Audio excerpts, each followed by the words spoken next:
Hello guys, it is my birthday. అంటే ఇప్పుడు time currently 11 in the night అవుతుంది.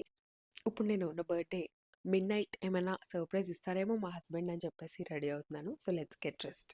మొన్న ట్రెండ్స్లోకి వెళ్ళినట్టు ఒక షార్ట్ పెట్టాను కదా, సో దాంట్లో నేను తీసుకున్న ఇంకొక డ్రెస్, ఇది డ్రెస్ వేసేసుకున్నాను. కానీ ఇది ఇప్పుడు ఏంటో కొంచెం ఇల్ ఫిట్టింగ్ వచ్చింది గైస్. ఆ రోజు చాలా ఎగ్జైటింగ్గా అనిపించింది తీసుకున్నప్పుడు. మాత్రం దీనికి ఒక బెల్ట్ యాడ్ చేసి ట్రై చేద్దాం, సెట్ అవుతుందేమో.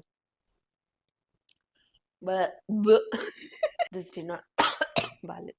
ఒక ఇన్స్టాగ్రామ్ హ్యాక్ వాడాను అనమాట. ఇది సెంటర్కి వచ్చిందో లేదో తెలియదు కానీ మొత్తానికి ఫిట్టింగ్ అయితే కొంచెం సెట్ అయింది. అండ్ ఇప్పుడు ఈ అర్ధరాత్రి అసలు సర్ప్రైజ్ ఉందో లేదో తెలియదు కాబట్టి మేకప్ వేసుకునేంత ఓపిక లేదు. అండ్ ఫేస్ కూడా బాగానే ఉంది కాబట్టి ఒక లిప్స్టిక్ తో మేనేజ్ చేసేస్తా. ఇది షుగర్ నుంచి టీ కవర్ షేడ్ ఫేవరెట్ అనమాట. ప్రతి దాని మీదకి సెట్ అయిపోతుంది. ఇది యాక్సెసరీస్ గోయాస్ నుంచి తీసుకున్న ఈ చైన్ వాడేస్తున్నాను ప్రస్తుతానికి. ఇది నా bracelet. These are the rings. Watch ఇప్పుడు అంత పని లేదు. Okay, so hair is also all done. And ఇట్లా రెడీ అయ్యాను చాలా సింపుల్గా. అండ్ ఇంతకీ నాకేమైనా సర్ప్రైజ్ ఇచ్చారా లేదా అని చూడాలనుకుంటే మీరు వ్లాగ్ కోసం వెయిట్ చేయాలి. టైం ఇంకా 11:18 అవుతుంది. టైం పాస్ చేయడానికి కొన్ని రీల్స్ చేసుకుంటాను. So wait for them guys. Until then bye.